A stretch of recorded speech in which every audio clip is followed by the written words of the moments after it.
Ryan Keane, welcome to the Biohacking Secret Show. Anthony, thank you so much for having me on. I'm really looking forward to chatting. Yeah, likewise. I'm looking forward to this too, especially because you have done some gnarly ultra endurance events. We're going to be talking about nutrition for fat loss, how to take like more of a holistic approach to your fitness, mindset hacks, personalizing your nutrition template, and then some really cool biohacks that you've used to take your physical and mental performance to the highest level. So I'm pumped, man. I'm fired up. I think our listeners are really going to like this episode. You and me both, man. I'm ready to rock. All right, bro. So for our listeners who might not be familiar with your work, maybe you could share with us your origin story and a little bit of your background, how you got here. Yeah, so my origin story into the fitness industry is a little bit different to most. I used to be an elementary school teacher. So I was an elementary school teacher, primary school teacher. That was my quote unquote real job before I transitioned out into the fitness industry 10 years ago. So I spent 4 years in an undergraduate degree getting and qualifying to become a teacher, to work with a teacher. And I was about 30 minutes into my first ever day of teaching, Anthony. And I thought, fuck, I don't want to do this. I've literally spent the last 4 years studying to become something that I have no interest in doing. But to cut a long story short, I worked at that job for a few years, but for those first 4 months, I knew every Friday that it was the weekend on Saturday, and I knew every Sunday evening I had the Monday blues, knowing that I was going back to work that week. And I came home that Christmas and I asked my mum, and I was kind of brainstorming with her back and forth, and I was telling her how much I hated my job and teaching. And she asked me a question, something that I put to so many people since and in a whole host of my books. And that question was, well, what would you do for free? And I never really thought about that question. I was 24. I had spent years studying to become a teacher. I thought it was something I was going to do until I was 65. And I thought about it and I said, I would work in a gym for free. If I had my gym membership paid and I had enough money to eat, I would happily go and just clean gym equipment. And it opened up my mind to, well, first my metric and success of what success is was all over the place in terms of external validation on a quote unquote safe and secure job, what I should do. In terms of this is what you're expected to do, so you go and do it. I was from a family of teachers. It's what was expected of me. So it was a kind of proven path that I went down. And I started to look into jobs that would fall into that category. So I went back to London. I was working as a teacher in London, and I became qualified in as a fitness instructor, level 2 fitness instructor. And from that moment on, Anthony, I was hooked. I went and got my level 3 personal training badge, my strength and conditioning, certified as a nutritionist, sports nutrition in particular, strength and conditioning coach. And over those next 2 years, I worked as an elementary school teacher during the day, and I worked as a personal trainer in a gym at nighttime. And the analogy I've used in books and I've used on my podcast, the Brian Keane podcast, is when I was teaching, it felt like I had spent all this time climbing a ladder. And then 30 minutes into my first job, teaching day, I realized it was up against the wrong wall. And fitness felt like the ladder up against the right wall. And to cut a kind of a long story short, in 2014, I went full-time into personal training, did very well with it initially, and then 2016 moved online and used things like competitive bodybuilding. So before I went into endurance, I was a competitive bodybuilder and I was a professional fitness model. So I used to travel around for 2 years from 2014 to 2016, Anthony. My entire schedule was going from Ireland to the UK, to the US, to Europe, to do competitions, to do photo shoots. And that's what I did for 2 years. And then in 2015, my daughter was born, and I was preparing for what was the Worlds in Las Vegas at the time, the Pro Fitness Model Worlds, which is a competitive bodybuilding show. And I had decided there and then I was walking around like a zombie all the time. I was brain dead long before I got into any biohacking and actually focusing on performance, and decided I can't do this. I'm going to be a rubbish father and a crap dad if I'm walking around like a zombie all the time. So I quit bodybuilding and took that time and that next year to write what was my first book, The Fitness Mindset. And then when that book did so well, it was 16 weeks on the Amazon bestseller list, went bestseller on all the lists that went out. It did way better than I ever dreamed of. But I got this itch that something's not right. I don't feel fully fulfilled. And that's when endurance kind of came into my space. I was at an event in Amsterdam, the Tony Robbins Business Mastery, and I met a friend of mine who's since become a very close personal friend, Tom Otten, who was telling me about this crazy race. First he said, well, I'm an ultramarathon runner. And I said, what's an ultramarathon? I was like, I don't know what that is. And he goes, well, it's anything over a marathon. So anything over 26.2 miles. I was like, okay, that's cool. And he was telling me about this race in the Sahara Desert. He said, well, it's 6 back-to-back marathons through the Sahara, and it's self-sufficient. So you have to carry all your food on your back. You have to carry all your equipment on your back, and you have to have a venom pump within arm's reach at all times in case you get bitten by a snake. And I was listening to him going, that sounds crazy. But I was hooked. I was literally like, this is kind of awesome too. I was like, that's insane. And I missed, Anthony, the whole next speaker who came out to talk marketing or whatever he was doing, because I was on Google going flights to the Sahara, checking out Marathon des Sables. And then I got home and kind of didn't really think too much about it until about 2 months later. And this is 2017. And I was sitting, this is when my Instagram was starting to grow. And I had, I'm not sure what was on it at the time, 40,000 people, 50,000 people. It's grown considerably since then. But I was putting up a lot of motivational content, and I was hovering over a post, Anthony, that was just one of those 2017 motivational quotes. It was like, behind every fear is a person you want to be. And I hovered over that post and went, you fucking hypocrite. I was like, you can't post that. You literally have been terrified when you heard about this race and thought you couldn't do it. And now you're calling people out on social media to go and attack the fears and do all this, this is how you should live. And I felt this huge disconnection, and I didn't post it. And I went home and I signed up to that race which was August of 2017. And I put a story in my second book, Rewire Your Mindset, that I did my first ever run. I'm not a runner. I came from a sports background, bodybuilding background. Like, I'm 5'8", 85 kilos. I'm not sure what that is in pounds, but I'm short and stocky. I'm built like a hobbit. Like, I'm not built to run ultra marathons.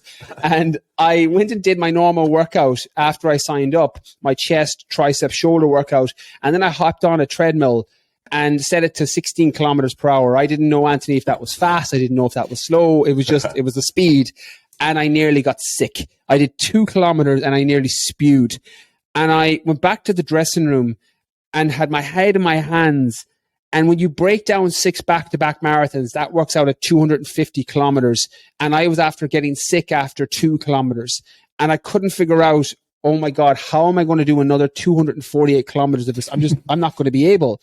But anyways, I got out of my own head, decided that I had to focus on what I call a pyramid of prioritization. There was no point worrying about running 6 marathons if I can't run 1. So I set that as the goal. So several months later, I signed up and started training for the Dubai Marathon. So I flew out to Dubai from Ireland. I had a backpack and a weighted vest or a weighted bag, and I ran the Dubai Marathon in 2018. And that set me up for Marathon des Sables, the 6 back-to-back marathons 6 months later, which was a life-changing experience for me. And we can get more into that as we go along. And off the back of that, I got such a shift and paradigm shift and perspective shift in my life, because I felt, it's such a trite cliche, but Anthony, I felt unstoppable when I came back from that, because I didn't believe I could do it until I had done it. And I would have, if you had given me any excuse the week before to bottle out of it and pull out of it, I would have taken it. I would have ripped your hand off for it, because I was so afraid before I went, but got through it, did it. And in 2019, I did what was definitely my hardest task of all time. As hard as the Sahara was, it was nothing compared to the Arctic. I ran 230 kilometers through the Arctic Circle, and that was unbelievably difficult. I tore my Achilles 86 kilometers from the end of that race, at the end of that run. And every step, Anthony, felt like somebody was shooting me with a cattle prod.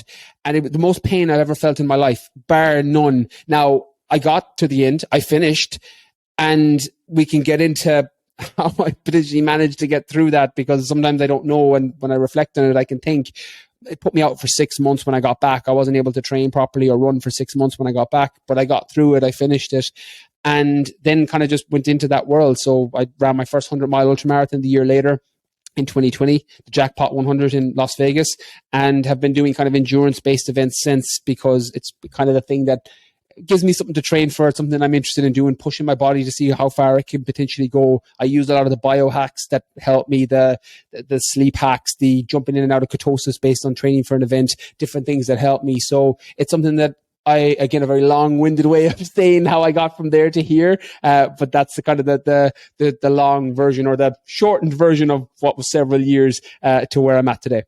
Wow. That is insane and amazing. Like, awesome. I love the way that you've sort of cultivated this warrior mindset by jumping, into the fires of discomfort and, really pushing your body to its physical and mental and probably even spiritual limits in some capacities, because you're doing this stuff like you got no teammates, you're on your own, and you're in these just harsh environments, unrelenting, unforgiving terrain, whether it's insanely hot like the Sahara or insanely cold like the Arctic. And we're going to kind of unpack all of that. I think before we do, a lot of our listeners could probably relate to being in a job or coming to the realization that you are in a job that is not aligned with, as you put it, like your metrics of success. And maybe they haven't, maybe someone hasn't even thought about what their metrics of success are, but I experienced the same thing. Like, I've been all about like health and fitness. I did it a lot through training and maximize my performance for soccer. And then, but at the time, I graduated college in 2004. Nobody was making money training people, and I just thought about it very simply as I want to have a family and, be able to support them. I can't be a personal trainer. I can't be doing health and fitness. So I got into finance, and much like you, shortly thereafter, I was like, this is it. This is finance.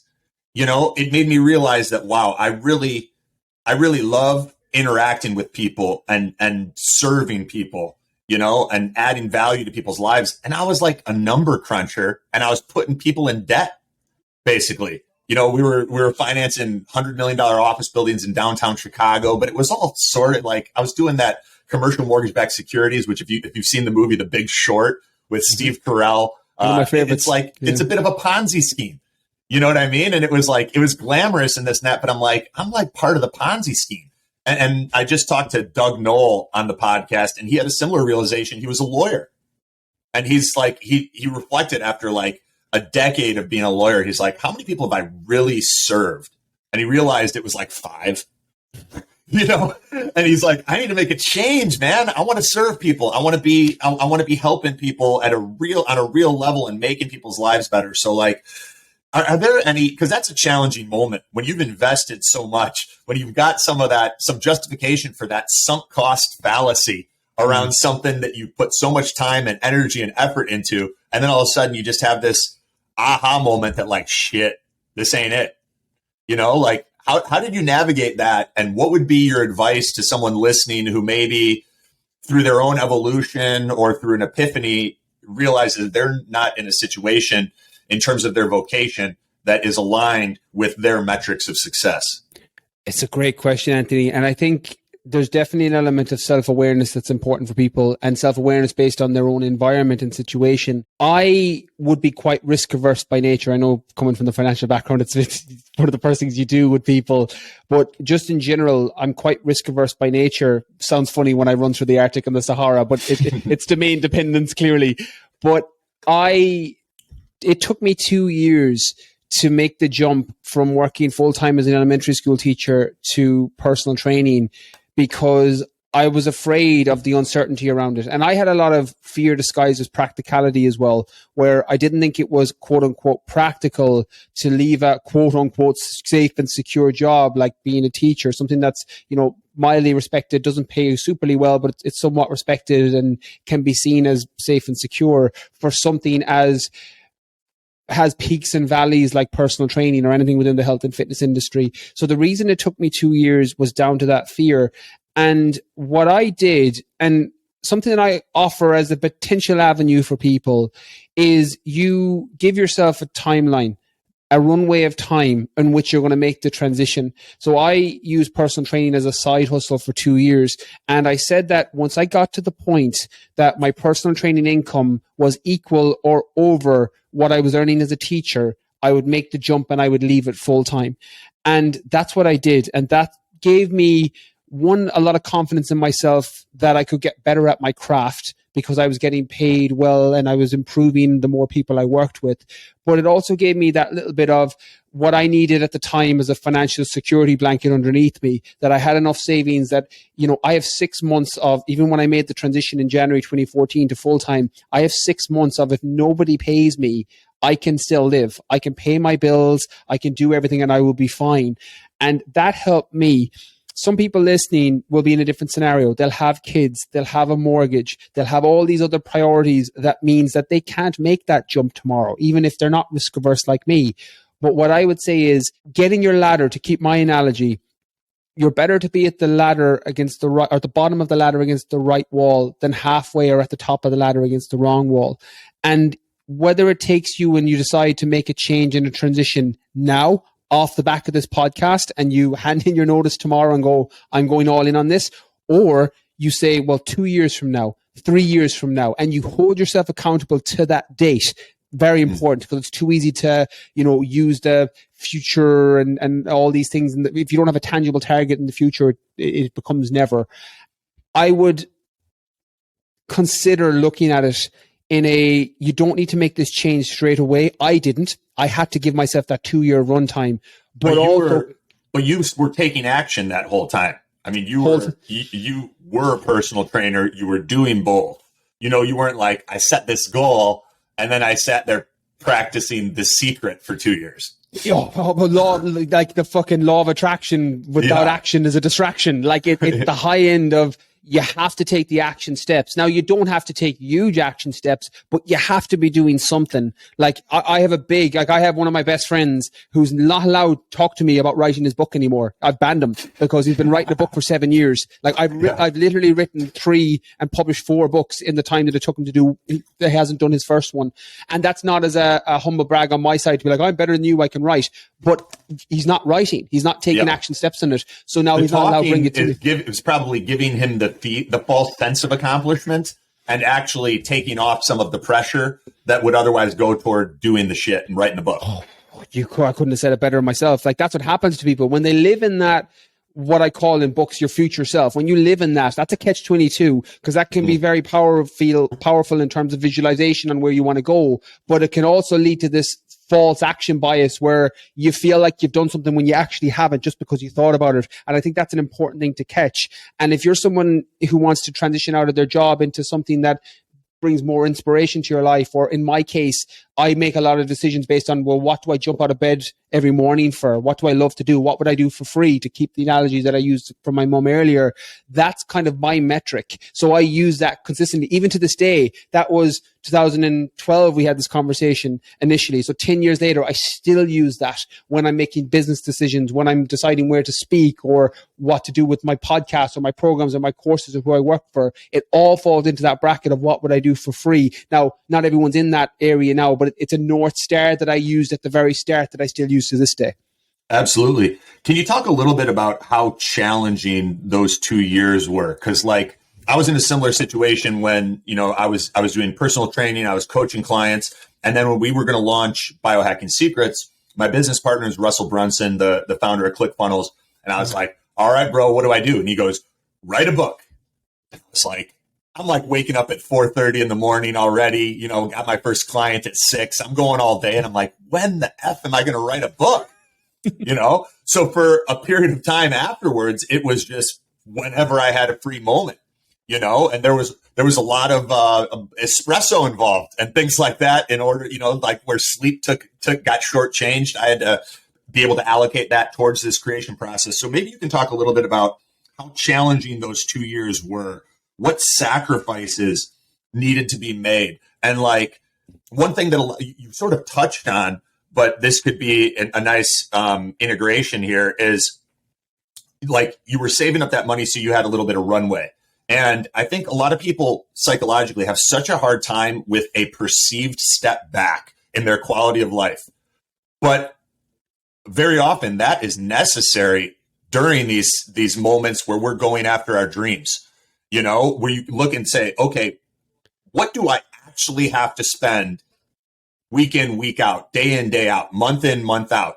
Are there areas that I can downsize to decrease those expenses so I'm not a slave, so the things I own don't end up owning me and keeping me trapped in something that I don't love doing? So maybe you could talk about how challenging those 2 years were, what sacrifices you needed to make.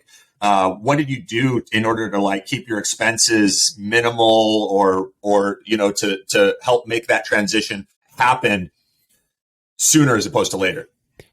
Yeah, I think those golden handcuffs are a big thing for sure. That, you know, buying stuff that you don't need to impress people you don't like it is a waste of time. And again, I've fallen victim to that myself in the past, and that's just my own insecurity projected into the things that I'm spending money on. To be honest, and I need to be completely honest here, Anthony, I didn't find the 2 years challenging. I found them tiring, but they weren't challenging. And I need to make that. I need to make the differentiation, because I found the 3 months and 4 months of teaching before I started personal training challenging, because I thought I was stuck, and I felt like I was stuck, and that was challenging because I had this. This is going to sound so foreign to people, and it's so bad. And I have said it before on my podcast. There was mornings when I would go to work, and I was, you know, a 23-year-old kid. Even before that, I was 22 when I qualified.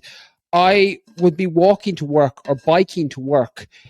And there was days when I wanted to just get clipped by a bus. And not that I wanted to kill myself or anything like that, but just get hurt enough that I wouldn't have to go to work that day and potentially that week. Yeah. And that's direct feedback that what you're doing is not what you should be doing. Yeah. And I found that challenging because I had spent, and you mentioned the sunk cost fallacy earlier, I had spent so much time, energy, and money becoming a teacher, and I had all this external validation that I was unaware of because I was afraid of what people would say, my friends, my family, if I left this job, particularly after all my talk that this is what I was going to do. Yeah, I found that challenging.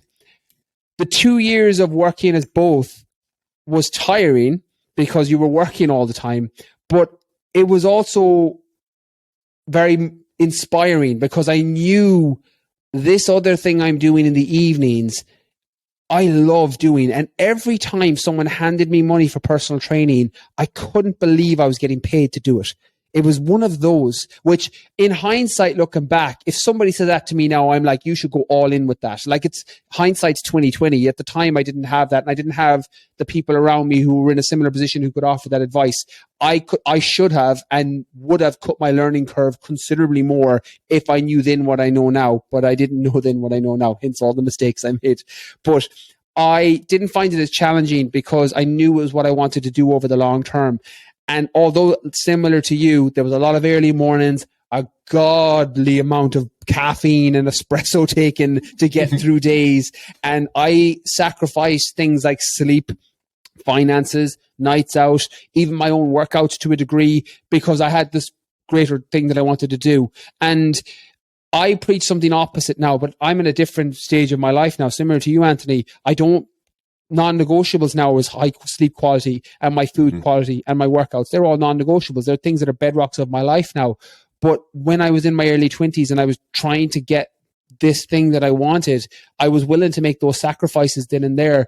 And I would love to be the secret guy who's like, just wish for it and it'll come. Just sit there and be on your couch and dream and visualize it. And like, you should visualize it. That's an important part of the process. You should be able to see where it is that you want to go.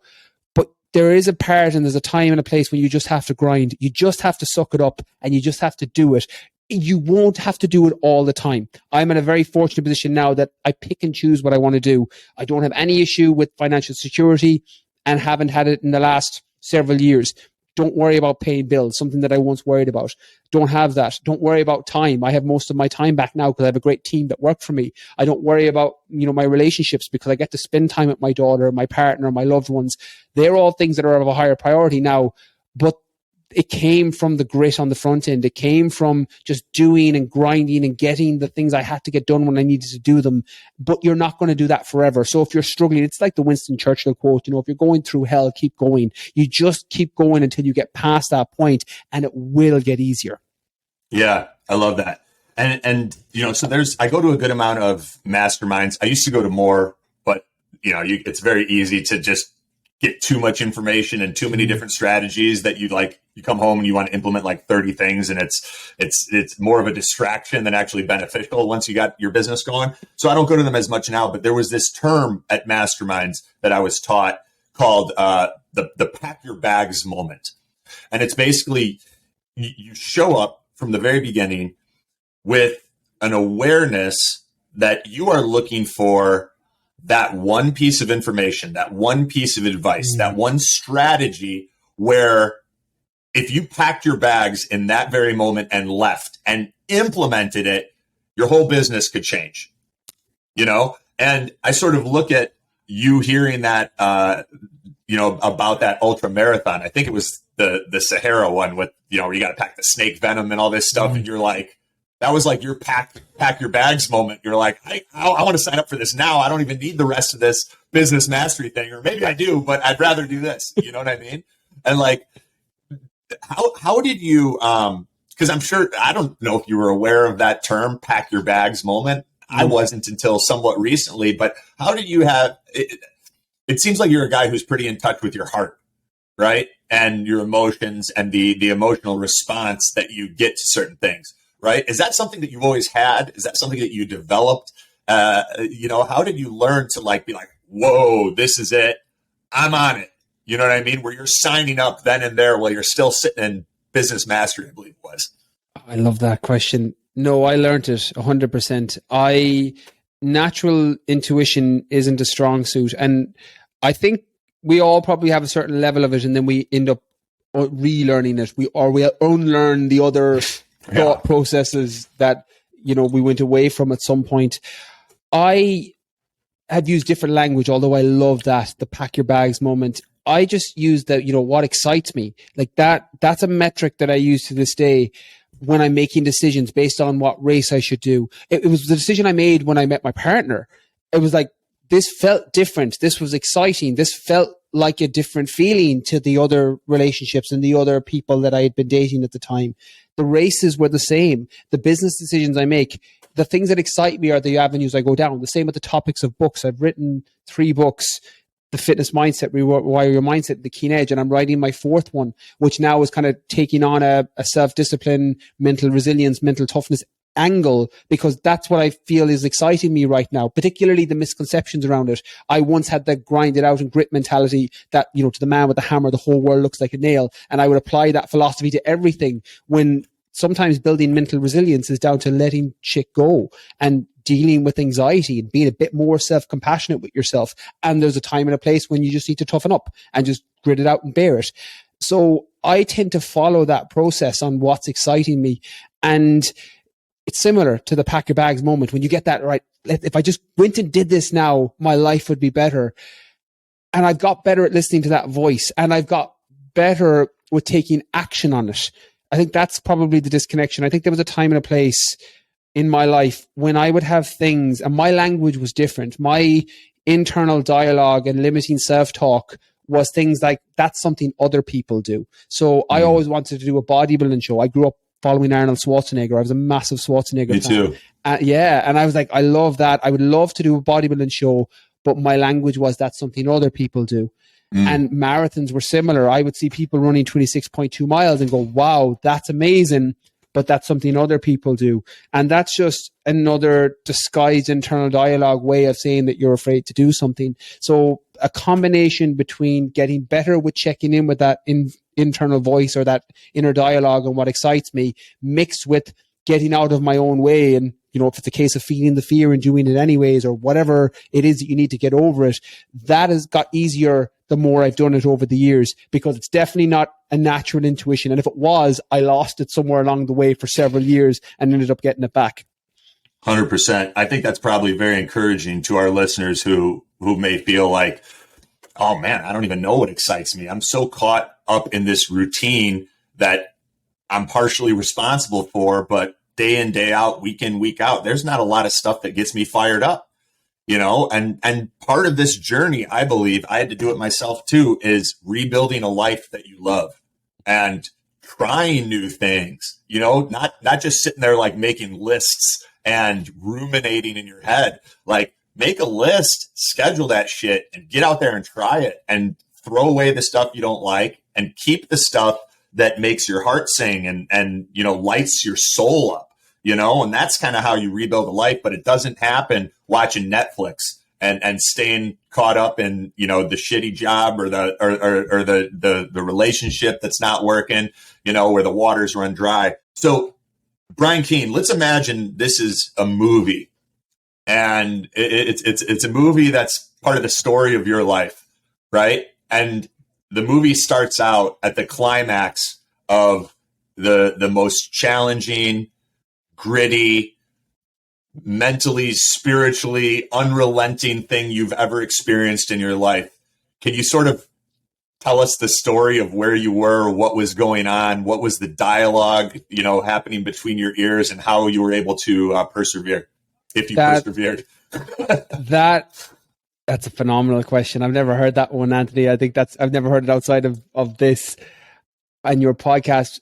I would bring you 86 kilometers from the end of the Arctic Circle when I hear a snap, bang, and a tear in my Achilles.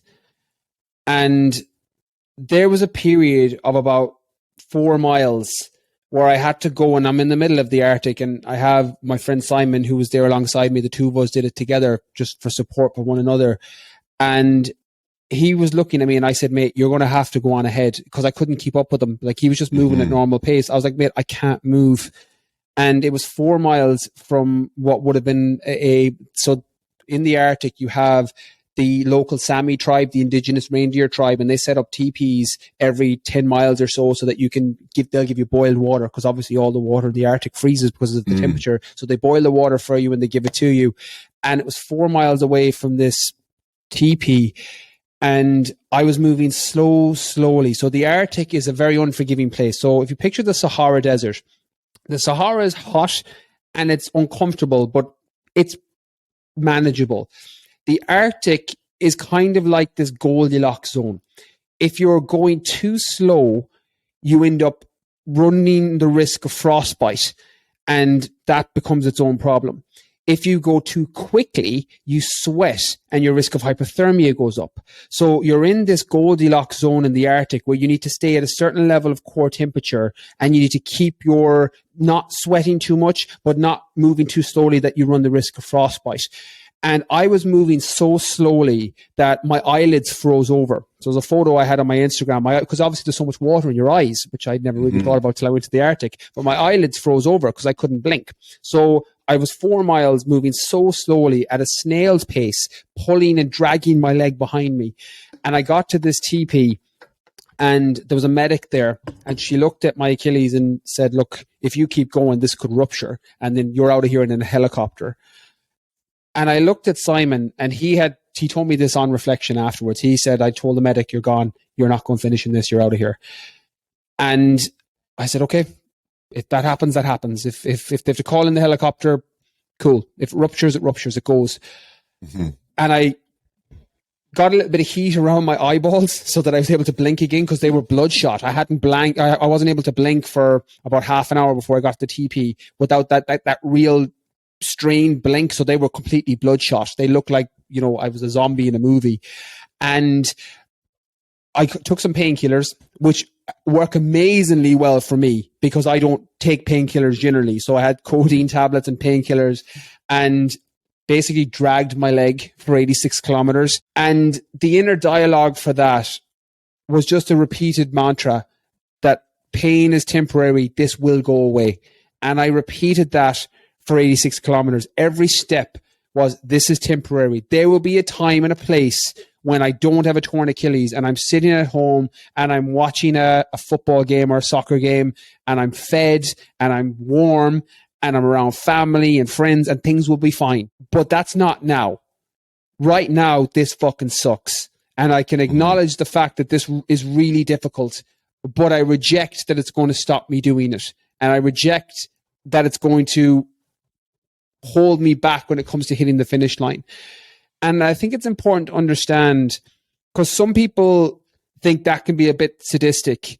And to a degree it is when I say it like that, because when you think that, Luke, you could be pulled out of the Arctic on a helicopter if you rupture a tendon, most people would say that's stupid. You have a family, you have a daughter, don't do stupid things. But when you're in an environment like that, you're kind of gone into primitive mode. You're in a different place. You're in a different mindset. You're in a different space completely. And I'd spent years as someone who has what I call a bottler nature. I tend to back out of things, and I can't give myself a plan B because I tend to take it. If I give myself an out, I tend to take the easy option. So one of my prerequisites before I do a race is there is no plan B. I'm either being dragged out of here in a helicopter or I'm finishing it. And there's nothing in between. And that mindset is to stop me taking that plan B. And when I got to the finish line, I was elated. Now, I didn't get the same unstoppable feeling and that limitation being smashed that I got in the Sahara, but I did get a completely new relationship with pain and how much I could physically, emotionally, or potentially mentally handle, because I was a lot stronger than I thought I was. And I think everybody has a version of this. And this sounds intense and extreme.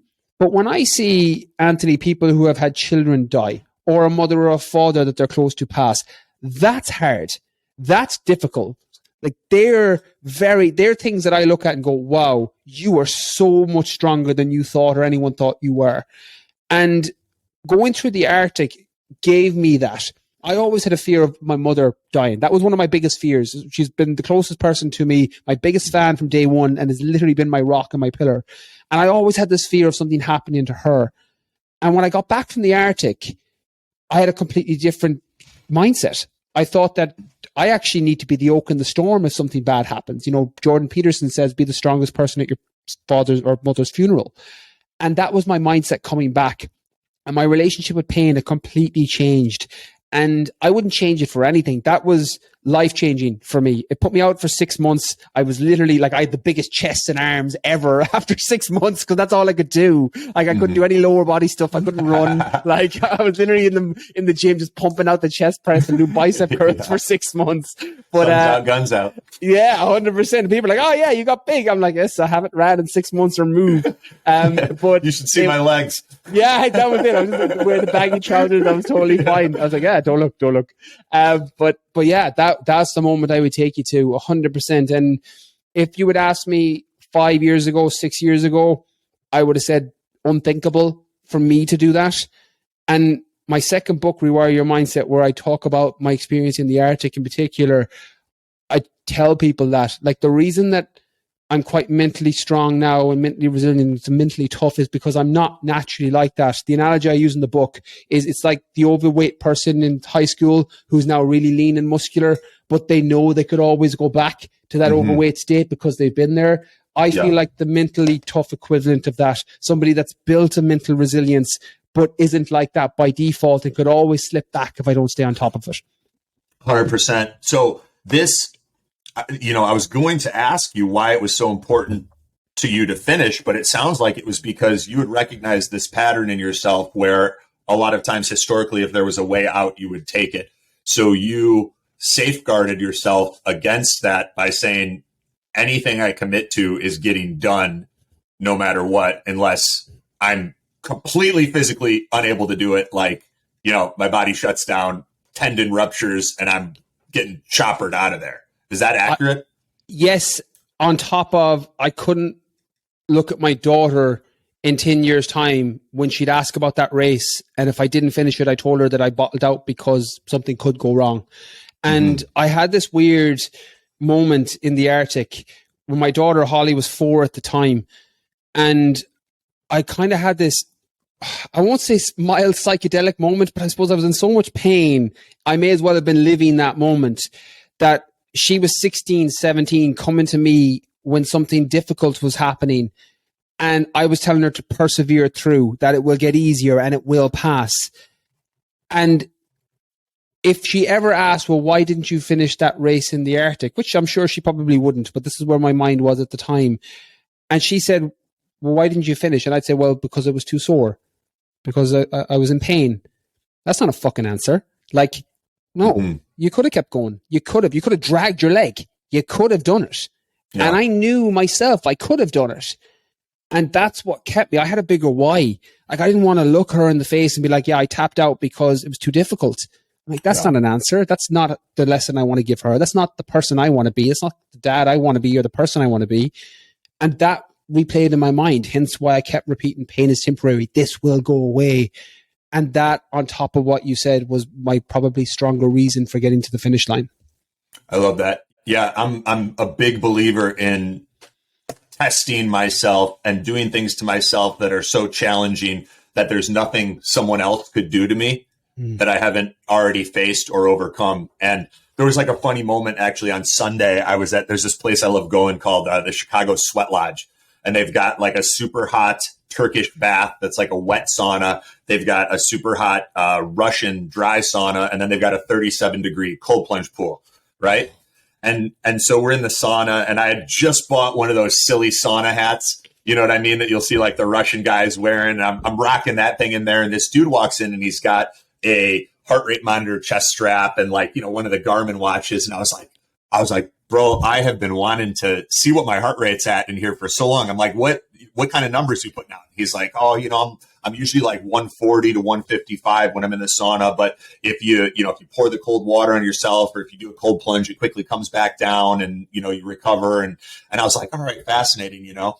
And so we had this conversation. He's like, I'm trying to get rid of these man tits. He's like, I used to be really good at soccer. And I was like, oh, I played soccer too. And, you know, we're talking about our past. Well, we both get out, and we're getting into the 37-degree cold plunge pool, right? And no words were spoken, but he goes to one side, I'll go to the other side. And he's like, man, he goes, I'm like in the cult.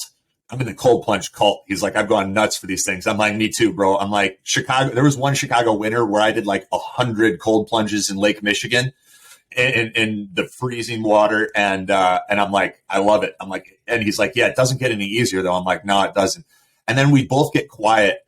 And for some reason I got this feeling where I was like, I think this guy's going to try to out cold plunge me. So I didn't say anything, but I was like, I guess we'll see. I don't know. It's just like a feeling that came over. You know what I mean? And so I'm sitting there and I relax, and I'm like, yeah, he for sure is. You know, like people are coming in and going out, and it's 37 degrees Fahrenheit, which is pretty freaking cold. And guys will come in, they'll dunk their head, and they'll leave. And we're both just sitting there. And then I said to myself, and I'm like, all right, I'm willing to die in here. I'm like, I don't think he is. And so I just relaxed as much as possible. And I'm like, I'm not fucking moving until he gets out. I'm like, I don't care if that's 5 minutes, 10 minutes, whatever, you know, we'll see. We were in there for at least 15 to 20 minutes before he tapped out. And I closed my eyes and I was just zoned out. And like, I'm like, when I feel the water moving because he's moving to get out, I'll give him another 30 seconds or a minute just so it's not obvious I'm right behind him. And then I'll go out. And I got out, and it was like, I needed like a fucking hour nap afterwards. You know what I mean? Because like I'm like driving home and I'm tired as shit. And I'm like, that was the longest cold plunge of my life at that temperature. You know what I mean? But the satisfaction I got from being a fucking psycho and being like, you know, going all in to where I'm willing to die in here. Are you? You know? And I don't know. It's just a fun moment. And it, for me, like, I love those opportunities to challenge and push ourselves, because you can't really do it to yourself to the same degree as with someone else pushing you. You know what I mean? Your competitors are your co-conspirers, and they bring things out of you that maybe you would not be able to summon were it just you in the cold plunge pool. You know, I'd never stay in there that long by myself, right? And I don't think he would have stayed in there that long by himself, you know?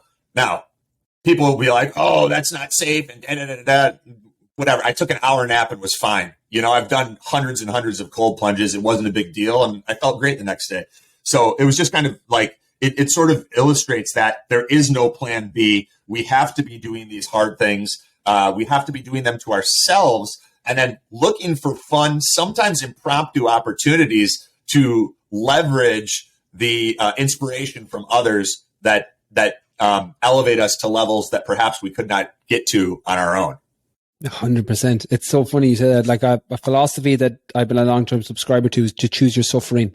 It's a very Jungian philosophy that, you know, when you can choose it, for me, and I love cold plunges. I'm a big fan. I did so much cold exposure in the lead up to the Arctic and got all these secondary benefits that I've since kept. Similar to the Sahara, I did so much heat exposure and started to learn about, you know, BDNF and brain derived neurotropic factor and all these things that came, and found that my learning and everything was enhanced from it. So I got these kind of secondary benefits. But the choosing your suffering, something I've really struggled with, Anthony, is I have really bad, by default, a personality type that leans towards anxiety and mental health issues. And I've spent years. Me too, brother. Me too. Yeah, we do. It's funny. I heard you saying on a podcast about biohacking, and that when people find that their biology or their body's letting them down, they end up finding biohacks for that reason. And I think mental health definitely led me down that path to, well, what's going on with my body? Like, where's my food letting me down? Or where's my recovery letting me down? Why do I mentally feel this way? But choosing your suffering is something that I found helps a lot. And cold exposure, just as you said it there, I find such a huge mental health relief from the exposure to cold that you can choose to either be anxious day to day, or you can choose to suck it up and do your 5 minutes, 10 minutes, 15 minutes, probably on the excessive side for most people. But as you've proved, Anthony, it can be done. And you're choosing your suffering in that moment. I think every workout we do is the same. You're choosing your suffering in the moment to feel better, you know, in a very near future. And it's important to bring it all the way back around as to why you're doing it. When I think about your story in the cold plunge and the cold water, you have a why. It's an external competitiveness with somebody that's there, which isn't surprising. I played football, I played soccer as well, so I get it. It's a sports thing, that pulling out the competitiveness from somebody else. But you can get that internal why and that driver from anywhere.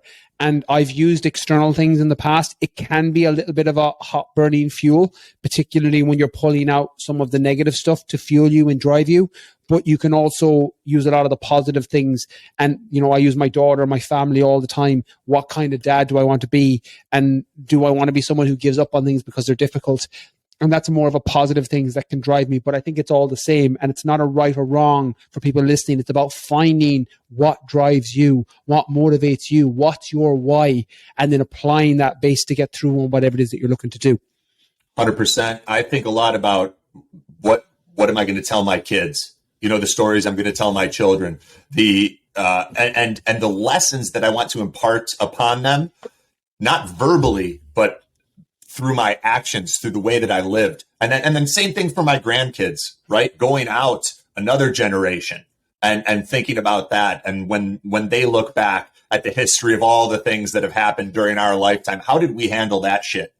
You know, how did we show up for the challenges? How did we live a life that is a shining example of strength and courage and fearlessness and love and gratitude that is a beacon, and, you know, where we become a North Star because we're clear on what our North Stars are, and we're living this life of alignment and embodiment. One thing that I want to mention, because so many people are struggling with mental health issues now. First, I think that a lot of men and women who gravitate towards anxiety, it is a manifestation of the fact that they have an increased capacity to handle stress, whether that's stress imparted upon them that is not by their own choosing, or stress that is of their own choosing.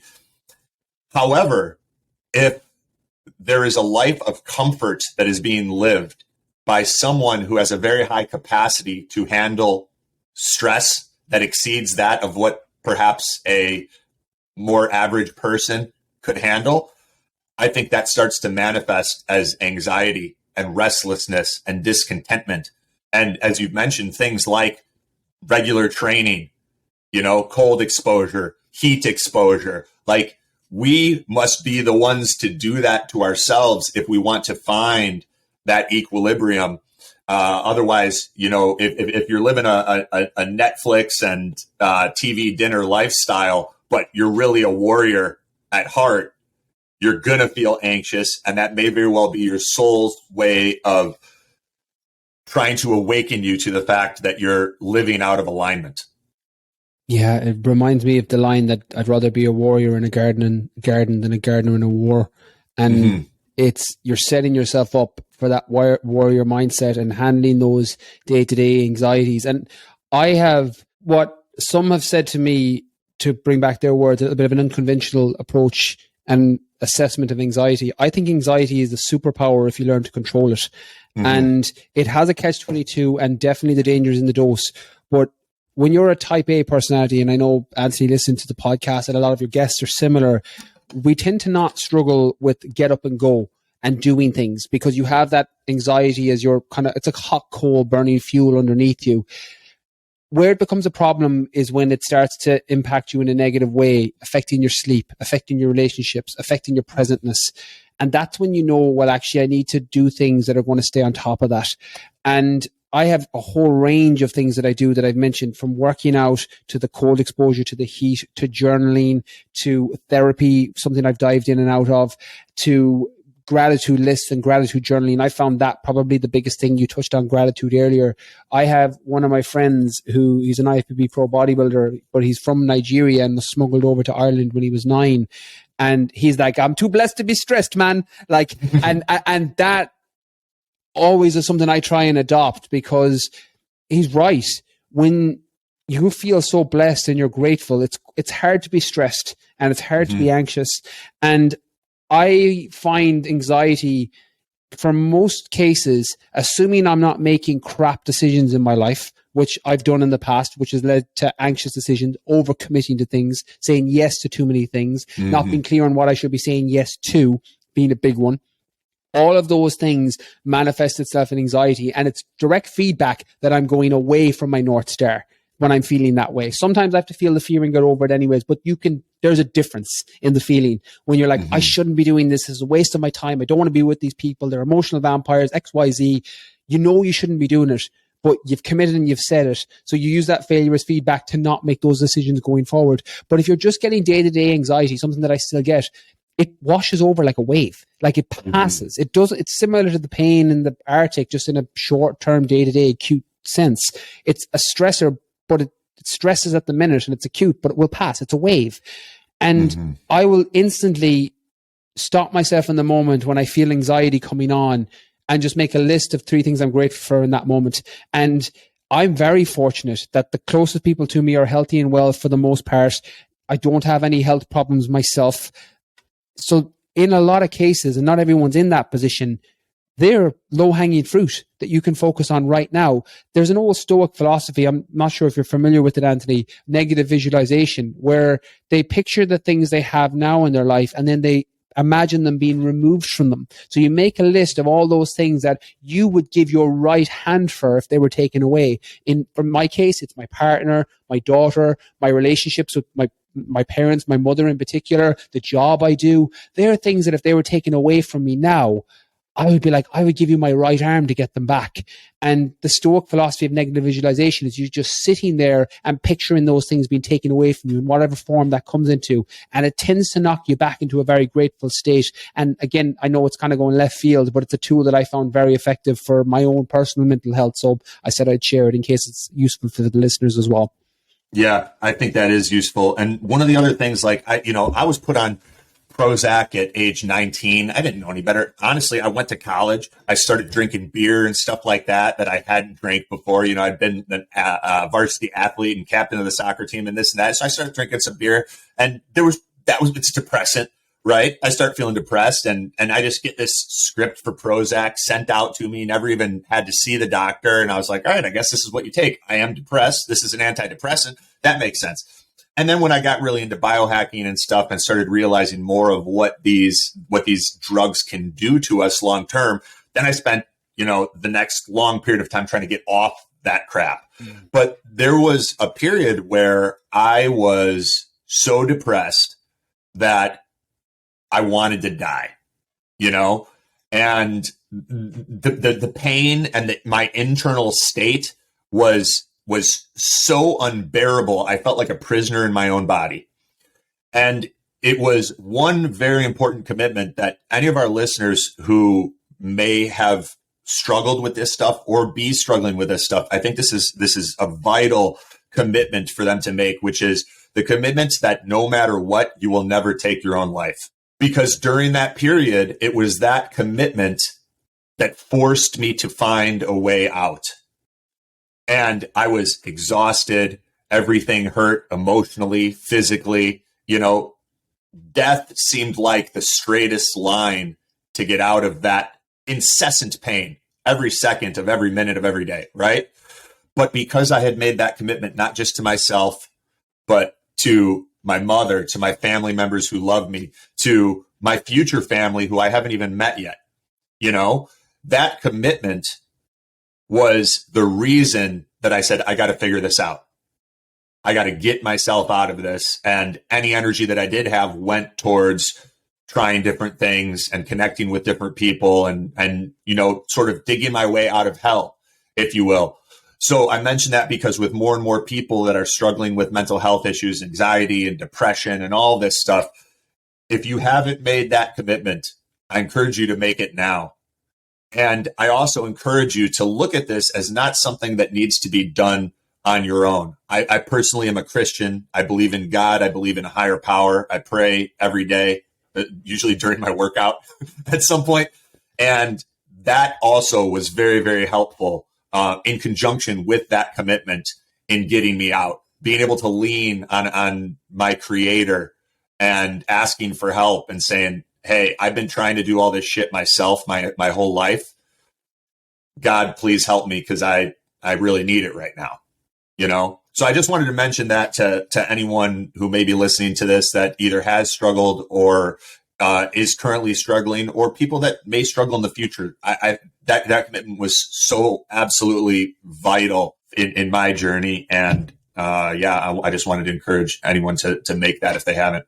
I just want to really appreciate that authenticity and vulnerability as well, Anthony, as I know it's the guest on the podcast, but that's such a powerful thing to share for people, because for the one person, 5 people, hopefully not more than that need to hear it, it can be the difference as someone that's struggling with similar issues myself. So I just want to commend you for saying it as well and draw massive respect from my side for that. Awesome. Let's talk about nutrition, brother. Nutrition for fat loss. Take it away. The most unintentional left turn we've definitely taken on the podcast. Nutrition for fat loss. To go from a completely different angle. From one transition. This one, thankfully, is a lot more straightforward than all the other things we've discussed and talk about that probably requires a lot more internal reflection and self-awareness. With nutrition for fat loss, I have a philosophy as a coach and as someone that specializes in body composition, so fat loss, building lean muscle tissue, sporting performance, etc. That's where I prioritize with the programs and the people that I work with. For fat loss, it's very straightforward. It's calories in, calories out for the most part. Now, with listeners of this podcast, again, as someone that's listened to several episodes and I'm familiar with the other guests that have been on, Anthony, so they're quite educated in terms of listenership. To say it's all calories in and calories out with fat loss isn't necessarily and inherently true, because you can eat rubbish food and get yourself into a caloric deficit. And depending on your starting point, you might or might not lose body fat with that. But what I will say is I have a philosophy as a coach that if you can find a nutritional strategy that fits into your lifestyle and schedule, that includes foods that you enjoy, and that is in alignment with your goals, you will have success with it.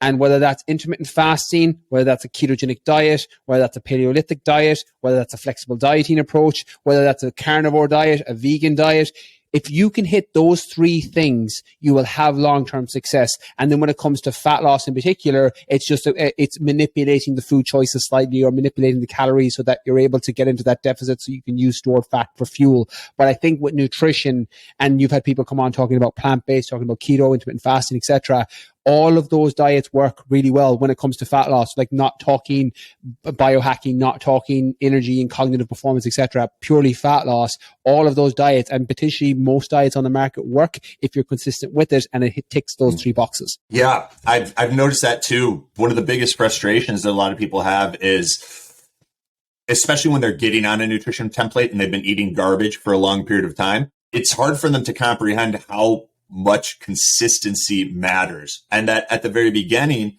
you may be dealing with fat metabolization issues, where someone that can eat a whole bunch of like high fat content animal fats, like, a ribeye steak every day, like Dr. Sean Baker, right?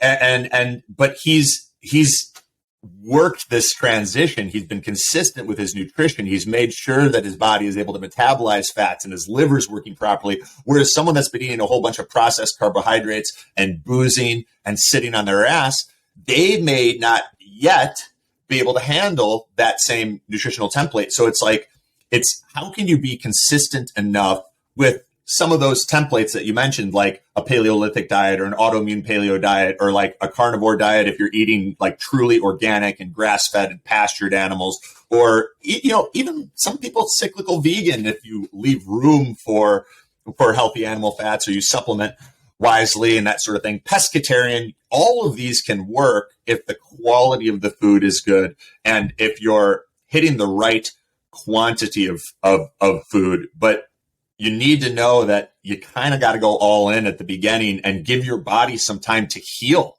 because you've probably been inundating it with anti-nutrients, these immunogenic and allergenic compounds for so long. It's like, you got to give your gut a little break. You got to give your cells a little break. If your body's hurting, that's a pretty good sign you're inflamed at the cellular level. And you got to heal a little bit before you can even have more variety. And I think what gets us there is that mental toughness, that commitment to stick to a template out of any of those ones that we mentioned. You just got to stick to it and be consistent and let your body heal a little bit. And then you'll have more variety, and push aside some of these thoughts that I think are self-sabotaging, like, this isn't sustainable. Well, yeah, you're not going to do this forever. You're trying to fix all of the, you're basically trying to correct how off the mark you were for such an extended period of time by tightening things up, and then you find equilibrium. So how do you help someone like commit at the beginning and really like realize that is part of their healing journey? You mentioned a very interesting point there, Anthony, about sustainability. And sustainability is a super subjective term for people. And it's one of the first friction points that people will meet me with, and I'm sure several other nutritionists that you've spoken with, when it falls out of, sometimes it's easier to change somebody's religion than their diet. People are so attached to their nutritional philosophy and principles for whatever reason. and they'll jump straight down your throat when you give any contradictory evidence to what they believe. And that's cool. It's part of the process. It's the joys of the internet. But what I'd say there is, realize that your interpretation, those listening, me, you, everybody listening, sustainable is subjective. What's sustainable for me might not be sustainable for you. What's sustainable for you might not be sustainable for somebody else. A ketogenic diet's a great example. If you have a strong enough reason, if I'm epileptic, like, I'm a big fan of ketogenic diets, just to preface this, I will go in and out of ketogenics, in and out of ketosis when I'm preparing for races, because it's a much more you listeners are familiar with metabolic flexibility. It's just way more sustainable for the longer distances that I do, particularly when I'm in environments where food is scarce. So I will dip in and out of ketosis, but I couldn't do it all year round and do it all the time. I don't have a big enough reason. I like chocolate. I like beer. I like these foods and these drinks that won't necessarily support me being in a ketogenic state for a long period of time. But when I'm training for a race, I have a big enough reason and a big enough driver to stay on plan. And if I'm epileptic, where my seizures and life quality is greatly enhanced by following a ketogenic diet, that's a much stronger reason than me prepping for a race. And so sustainable for them is different. So I just wanted to preface and underlie this philosophy with nutrition, that sustainability is such a subjective term, because people can jump down my throat or jump down someone's throat as soon as you try and give any contradictory evidence to any sort of nutritional view that's not the one they currently hold. And what I'd say there is, when you're making a change initially, your starting point matters a great deal. Somebody who wants to try any sort of nutritional plan, whether it's intermittent fasting, ketogenic, Paleolithic, plant-based, cyclical plant-based, carnivore, if you're going from eating processed rubbish and as you said, anti-foods, you are going to struggle if you go all in on one of those diets initially. So you have two choices then. You either suck it up and grind it out until your body adapts, which I don't necessarily recommend, but some people have that all or nothing approach and it works. Or you gradually make small changes that eventually get you to the end point to where you want to be. So you go from having some of those processed foods to making a healthier dinner choice, to having some of those processed foods to now in a week's time making a healthier lunch and dinner choice based on what you want to follow with your new nutritional principle. And you do it gradually over time. I'm not saying one way is better or worse than the other. It's horses for courses. Some people like the all or nothing. Some people will be better doing it bit by bit. So I think knowing your starting point matters. Someone like me who dips in and out of a lot of plant-based nutrition. Now I eat a lot more meat now just because of my training phases, and I experiment with kind of different macronutrient splits just to see how I'm feeling. But for the most part, I'm mostly plant-based with some meat added in as you go. Very kind of hunter-gatherer style in terms of the approach that I take personally. For no other reason than it's the way I like to eat, and I have that little bit of evolutionary biology that I try and stick to in terms of ancestral eating. Purely a personal choice. Body composition isn't a goal of mine. Performance is when I'm training for a race. Someone like me can drop into ketosis very easily because my baseline is kind of touching on that point anyway. I have a lot of healthy fats in my diet. My protein can go up and down, and my carbs are kind of complex carbs. But I'm not going from eating, Frosted Flakes and Big Mac for lunch and a poor food choice into ketogenic diets for 6 weeks of the year or 8 weeks of the year or 12 weeks of the year. So your starting point makes a big difference. So evaluate where you are currently, decide where it is you want to go in terms of your nutritional approach. What's your goal? First and foremost, is it fat loss? Is it building muscle? Is it performance? Is it cognitive performance, physical performance, etc.? Get clear on that. And then all you're looking to do is figure out, well, what path leads me from where I am to where I want to go? And then work through that, whether that's the all or nothing, as I said, or the bit by bit changes. It's effectively reverse engineering the end goal. I know you would have done this massively in the finance. It's literally all reverse engineering based on selling this amount of, CDOs, etc. How many do I need to sell to hit this quota? Like, that's what you're doing. You're just doing it with your nutrition. So I think when people approach it like that, they tend to set themselves up for success. And then it's just consistency after that. Dietary change and sticking to a diet, and the reason it's so difficult to change is because it's habitual. Eating is something we do every day, and it's something we do consistently. And that's why it's so hard to break it and change it, more so than even changing up someone's training regimen, because you're consistently doing it and you fall into these patterns. And the analogy I use in books is changing someone's nutrition based on their starting point is like trying to dig up a seed from the ground versus trying to tear up a sapling versus trying to knock down an oak tree. The longer something has been done and the longer it's been there, the harder it is to break it down. The same as digging up a seed is easier. Someone who doesn't have all this miseducation around food or hasn't been eating that poorly or is just younger, they're in their early 20s and doesn't have 20 years of miseducation and poor food choices behind them, is going to make the change much faster than someone who's been dieting on and off for 30 years, who has a poor food relationship, who doesn't understand basic nutritional principles just yet. That's going to be harder. So you align the expectations accordingly with that. Yeah.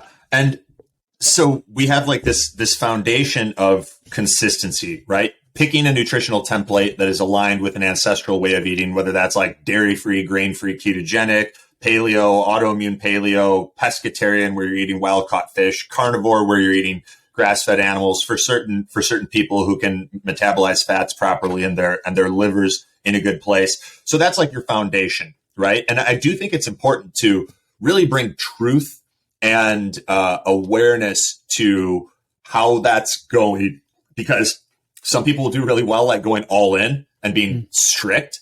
But some people may try that and find that they keep falling off. And if you keep falling off, then you need to pivot and maybe try the other one. Like, I'm going to consistently make some healthy changes that are improvement from the way that I've been eating, but I'm going to do it over a longer period of time. And I'm going to make my commitment to stick with this until I hit my target. Right. And then, similarly, if you've tried that like slow and steady thing because it's more sustainable and it hasn't got the results that you want, well, then you may need to go full psycho and commit 100% and be like, no, I'm doing everything I possibly can. And the reality is, if you're making 100% effort to follow a nutritional template perfectly, and you're not that well versed in this stuff, you're probably only hitting 70 or 80% anyhow. You're probably making mistakes that you don't even know you're making, but that 100% will at least get you, the 80-20 Pareto principle on your nutritional template. So I want to encourage people to bring that awareness and truth to, how is this approach working? And if it's not working, pivot. Yeah. and commit to something else that may be better aligned with, your lifestyle, your goals and preferences, your personality type, your mindset, etc. Can I just add one thing there as well, just so people don't think, well, keto diet in particular, I should probably put a caveat with that, because if you're sometimes going keto can be better to go all or nothing, because this, when you enter ketosis, everything feels easier. So it's hard to be half pregnant with keto, meaning that to do it bit by bit and sustainably isn't necessarily, I'm going to slowly and surely get into ketosis. That's generally not the best approach from my experience and recommendation.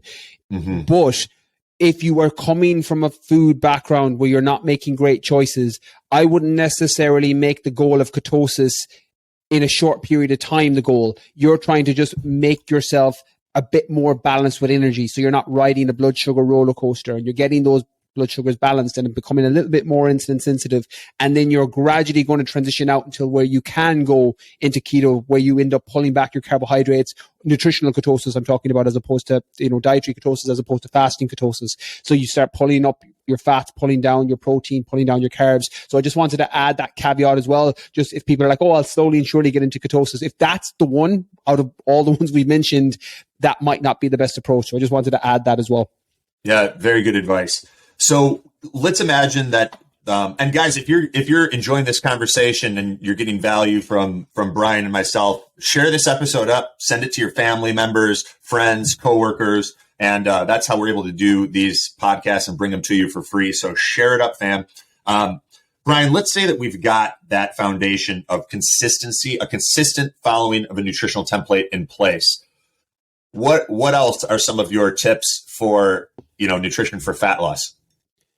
It's weird because or I think foods that you focus on for fat loss, whatever angle you want to take. Yeah. So it's an interesting question, because when I think of foods for fat loss, a question I get asked a lot, weirdly, but it's normally new people coming into my ecosystem, is what's the best food for fat loss?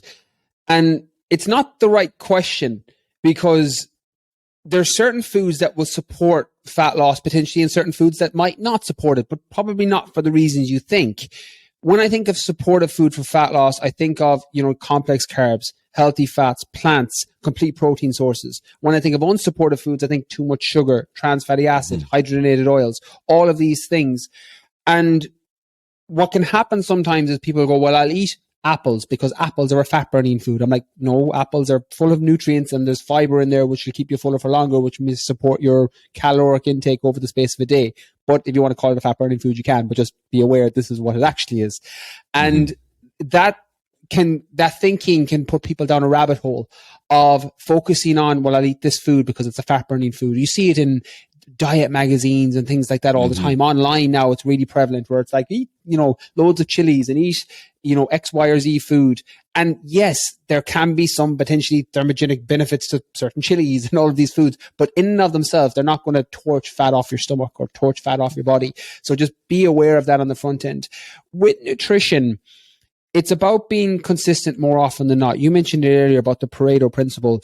And I think with fat loss in particular and body composition, more so than other goals that we haven't focused on because of, biohacking secrets and the other people when cognitive performance and overall health and longevity is the goal, it's a different conversation. The advice I offer to somebody who's like, I want to live to 100, I'll say, well, okay, look at the research on genetics first and foremost, and then potentially here's some protocols that might help you get there, and here are some experts who can potentially support you better than I can. With fat loss and body composition, consistency matters, and that 80-20 can do it. You don't actually have to get your nutrition dialed in 100% all of the time. If you're training for a 100-mile ultramarathon and want to go into ketosis for it, you probably do. You need to be 95 to 100% on it at all times. You don't with fat loss. And I would look at your nutrition as a whole. And if you have to have a chocolate bar or some ice cream or some cookies or some Doritos in there, although foods that are highly processed and wouldn't be great for health in general. But they're the things that allow you to adhere and stick to your nutrition with a fat loss goal. That can be a decent approach, including those foods in your plan. And that's what I would think about. And that's what I would take away when it comes to nutrition and fat loss. Unless you have secondary or third goals that you're trying to hit alongside it, as I said, longevity, health, cognitive performance, all of these other potential goals, sporting performance. If your goal is just fat loss, 80-20 is going to be fine. More or less being in your caloric deficit over a 7-day period. Another misconception people make is when they think calorie deficit, they think day to day. I would say look at it week to week. You don't actually have to be in a deficit day to day. You can be in a deficit and a surplus on certain days and a deficit on certain days. As long as you're in an overall deficit at the end of the 7 days, 14 days, 21 days, your body will tap into stored fat and use it for fuel. So think about it like that. And I think that is probably more important than, potentially food focus that people will have. I think, as I said, stick to foods you enjoy because you'll be able to improve your adherence and stick to it, and just make sure it's in alignment with your goals. In the case of fat loss, meaning that you're not consuming too many calories that spills you over so that you can't get into those stored fat to burn it for fuel. I dig it. All right. Just for fun, before we kind of dig a little bit deeper on what you're eating on a typical day, and I want to hear more about your food selection and quantity and timing and all that. What is one sleeper food for fat loss? Something that you eat or include or recommend to clients that a lot of people don't know about. I'm gonna share one too to kind of kick it off. And so mine would be wild East Coast oysters. I typically stay away from the West Coast oysters because of a lot of the radiation from Fukushima ends up hitting the coast of California, and I'm not trying to eat animals that were swimming around in that. I actually went and measured it myself, and like the radiation that was in California was like 10x the radiation in Florida. So I gravitate towards the East Coast oysters, and then just be aware of what are you putting on your oysters. Right. And making sure that you're gravitating towards the vinegar and those sorts of things, or if it's a red sauce and you're good with nightshades and tomatoes and that sort of thing. Okay, perfect. So that's my sleeper food. What's yours? If I can go down a different route with the sleep, because I think sleep is one of the most underrated tools for fat loss that people fail to not prioritize on. And just to clarify, sleeper, I meant like overlooked. Yeah, I know. That's why I want to go in a different direction. Yeah. So with nutrition and sleep and fat loss being a goal, they're hand in hand in terms of the importance level for a whole host of reasons. Sleep obviously will improve energy levels throughout the day. So things like NEAT activity can go up, non-exercise activity thermogenesis, you're moving around more, fidgeting, your workout intensity can go up. So if you're strength training or resistance training, you can burn more calories. What training does and weight training and resistance does is it increases your metabolic rate, which means it boosts your metabolism, which effectively means you burn more calories while you rest. So weight training and resistance training is like the financial equivalent of making money while you sleep. You burn more calories while you rest. And having a high level of sleep quality can improve those sessions. So they're two kind of very obvious fitness examples. It also balances hormones like ghrelin and leptin, your hunger and satiation hormones. So they become down-regulated after a poor night's sleep, which makes dietary adherence very difficult to stick to. So sleep is one of those things that once you have whatever nutritional plan you're following, your adherence and your ability to stick to it now becomes the most important thing. And sleep can enhance that ability to adhere to it. And as someone who's a notoriously poor sleeper, I actually fell into biohacking in order, one, to try and fix some of my gut issues, but also to improve my sleep quality. So I would vary down into that space. And I found, and in terms of life-changing supplement and hack, CBD oil. In terms of a supplement that has had the most positive impact on my life, nothing comes close to CBD oil before bed. And what brand do you take? I take the Hemp Heroes one.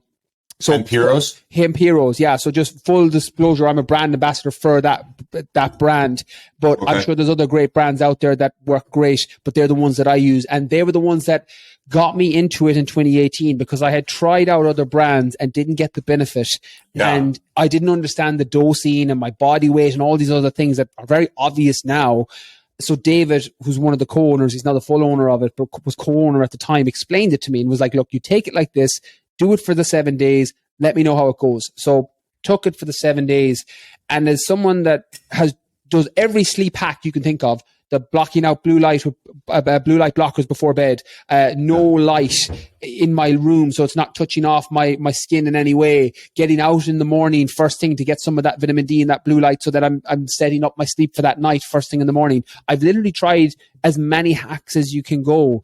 And the one that brought it all together for me was CBD oil, especially when my training load goes up ahead of big races, because my sleep requirements tend to go up and I really struggle when my cortisol is elevated with my increased training load, and I really find it hard to fall asleep and stay asleep. And CBD oil has been an absolute changer for me. So to go in a slightly different direction from what you said based on the food, 100% CBD oil for me. Love it. So what advice did he give you that, and what did you start doing differently? Obviously using the Hemp Heroes product was helpful. Do you have a discount code that we can mention? It's Brian K10 for anyone that wants it. Yeah. Brian K10. All right, cool. And so what did he tell you to start doing differently beyond just using his CBD? So there was two things that were kind of obvious when I looked into it more. One was the dosage strength. So I don't smoke a lot of weed now, but I did when I lived in California. I was in California for a year. So I have a background and I probably have a higher level tolerance of CBD than some people listening. So straight away, I needed a higher dose because it just didn't work. Also my body weight, because I'm obviously 85 kilos, a lot of muscle. So I didn't have the dosage right, which was something that's so obvious based on all knowledge of supplements and food to a degree that I just didn't really think about. The second was... How much do you take? So I'm using off droppers. So I use the extra strength 15% and I work off just the dropper. So I don't track the specific dose. I just do it off the droppers, and I'll go, 3 to 4 drops or 3 to 4 droppers based on the intensity of training load. 3 to 4 full droppers. I'll go 3 full droppers on a very hard training load, and I'll go kind of 1 to 2 then on basic days, and then I'll cycle off as well. So on non-training days or easy training splits where I'm just doing a deload or a taper, I don't take it at all, just so that I got to get maximum benefit from it. Awesome. So that's how I took it. And the second thing he said to me, which I never really thought about, was he goes, you need to let it build up in your system a little bit, which I've seen actually contradictory reports, but this did work for me, so I'll share it. I had taken CBD oil in the past, but I took it sporadically, like melatonin. Like melatonin, I'm a huge fan of. Obviously, you know that if you supplement with it, you stop your own natural production. So I have a bit of a love-hate relationship with it. But it does work. I've heard mixed things from people. Yeah. Dr. John Lawrence doesn't feel like there's a negative feedback loop. Other people believe there is. I don't know. I don't know. Yeah. It's outside of my area. I can only read the research. I'm so far away from, I don't do the research, so I can only comment on it. So, but with CBD, David said to me, look, take it for 5 to 7 days straight. And he goes, it would be like a light switch. And that's the example I've used for people. And that's what happened. Nothing happened for 5 or 6 days. I didn't feel any benefit. And then as if someone switched a light, my sleep just went from a 4 out of 10 to like a 9 or a 10 out of 10 overnight. Wow. Yeah, it was. And when I say life-changing, Anthony, it was the biggest impact. And I hate overselling it in case not everyone has that same benefit. So I'm not saying this, look, take the CBD, and you'll get the same benefit as me. And I also don't want to pitch just because I'm a brand ambassador for them. Like, use other CBD oil, like experiment with it yourself. This isn't a play on my side. But in terms of authenticity, in terms of supplements that had the most positive impact on me, it's not even comparable with anything else because of the sleep quality enhancement, which has had the positive impact on all the other areas of my life. So yeah, I've been a huge fan of it. And they were kind of the two things that I was unaware of in 2018 when I started taking it that I'm more clued in on now. That is awesome. Guys, if you're enjoying this episode and this conversation, share it up. And Brian, I've had a blast. I mean, I've learned a ton. I've got a page plus of notes here. and other fun things to implement. Thank you for doing this. Babe, this was one of my favorite podcasts, Anthony. This was an absolute blast. Yeah, I feel like we crushed it. For our listeners who want to stay up to date on all the cool things you're working on and follow you and, get your books and programs? What are the best ways for them to do that? Oh, amazing. So BrianKeaneFitness.com is the website, the mothership where everything is. Brian_Keane_fitness on Instagram, and the Brian Keane podcast. I'm on every channel. I'm on literally YouTube, TikTok, Facebook, the whole lot. But Instagram's the main thing, and the podcast, and then the website, BrianKeaneFitness.com. Love it. Love it. Brian, thank you so much, brother. This has been an awesome conversation. I appreciate you coming on, and we'll have to do a round 2 sometime. 100%. Anthony, as I said, this was an absolute blast, and thanks so much for having me on and asking incredible questions. As I said, like things that I hadn't even thought about before. So I really appreciate the awesome interview, and thanks so much again. And we will do a round 2 for sure. Appreciate you too, brother. Take care.